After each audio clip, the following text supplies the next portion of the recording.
On va parler à présent, Lucas, de l'autisme dans le monde du travail. Et oui, selon un rapport de l'Observatoire de l'emploi et du handicap publié en 2023, 95% des adultes atteints de troubles du spectre autistique en âge de travailler seraient au chômage. Un éloignement de l'emploi, notamment dû à un manque d'accompagnement adapté. Pourtant, de nombreux secteurs pourraient bénéficier de leurs talents, notamment dans la cybersécurité. Pour en parler cet après-midi, une table ronde était organisée à MAM, à Tours, en présence de personnes autistes, d'associations et d'entreprises. Faustine Luneau. Difficultés dans certains moments particuliers, dans les moments clés dans l'emploi, qui sont l'accès à l'emploi, par exemple l'entretien, tout simplement l'entretien d'embauche. Candidater, passer un entretien d'embauche, des étapes plus difficiles à surmonter quand on est autiste. Aujourd'hui, ces personnes font partie des plus éloignées de l'emploi, en raison notamment d'une méconnaissance et de préjugés que souhaiteraient briser les familles, mais qui effraient encore les employeurs.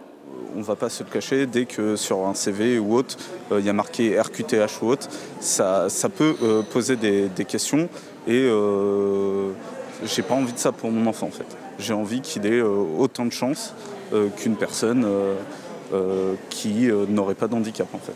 L'autisme, un trouble du neurodéveloppement qui regroupe une grande diversité de formes avec quelques caractéristiques dominantes, des dysfonctionnements dans les interactions sociales, mais aussi une grande rigueur et une loyauté sans faille. Des qualités parmi d'autres qui sont recherchées dans les entreprises. On devrait plutôt s'attacher aux compétences plutôt que essayer de faire rentrer les personnes dans un profil de poste.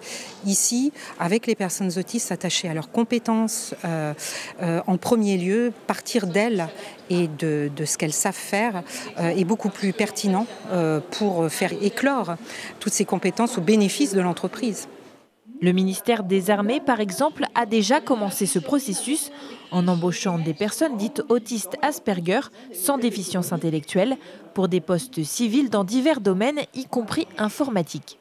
On m'a accompagné et le recrutement et la prise de poste et puis après toute la carrière que peut avoir cette personne-là au sein de l'armée parce que ce sont des gens qui ont des compétences que souvent on ne va pas exploiter et qu'on ne va pas chercher. Donc il faut aller les chercher, on est obligé de faire du sur-mesure. Mais on voit le résultat, puisque là, l'expérience, le retour d'expérience nous montre qu'on a pu en recruter une quinzaine et ça marche très bien. La Haute Autorité de Santé estime à 600 000 le nombre d'adultes atteints d'un trouble du spectre de l'autisme en France.